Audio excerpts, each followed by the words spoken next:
remove the money bill veto from Lok Sabha. Let the House of States have an equal voice in how legislation is passed.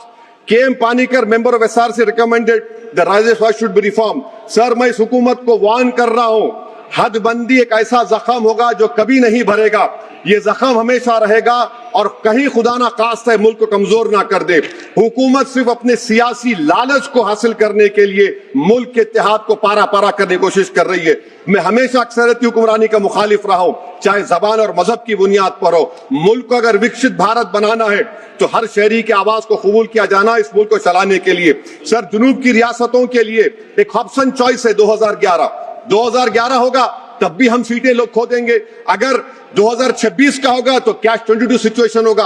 तो मैं हुकूमत से appeal करता हूं आपके जरिए से कि हमारे वजीर आला ने जो तजवीज पेश की रेवंत रेड्डी ने कि हाइब्रिड मॉडल 2 क्या है, वो 40% की सीटें आबादी पर, 40% इकोनॉमिक परफॉर्मेंस पर और 20% फेडरल बैलेंस को. मैं हुकूमत से ये डिमांड करता हूं कि मुसलमानों को, ओबीसी को और जुनूबी रियासतों को एलिनेट मत करिए, ये मुल्क के मफाद में नहीं है. सर, वजीर दाखिला अमित शाह ने अपने इंटरवेंशन में कहा कि तेलंगाना में 25 सीट होंगी. मैं हुकूमत से अपील कर रहा हूं, अगर आप वाकई में सच्चे हैं तो मैंने एक अमेंडमेंट मूव किया क्लॉज 3 बिल में कि I have given amendment provided nothing shall be done to affect the proportional representation enjoyed by each state as such proportion exist in the 70 house of people. आप support कर दीजिए उसको.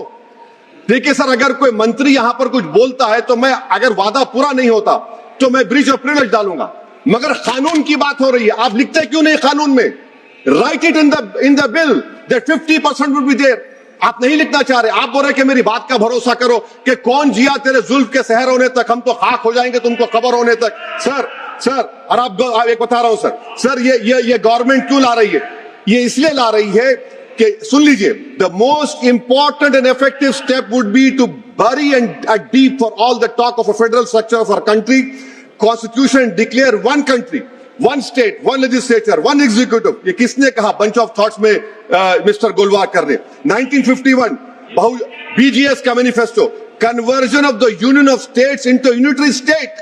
This is what is happening now with these 3 bills. Now please so, I am concluding, sir. I am concluding that can this whole proceedings are being watched by the Muslim women who were raped in Muzaffarnagar. Will they feel happy about it?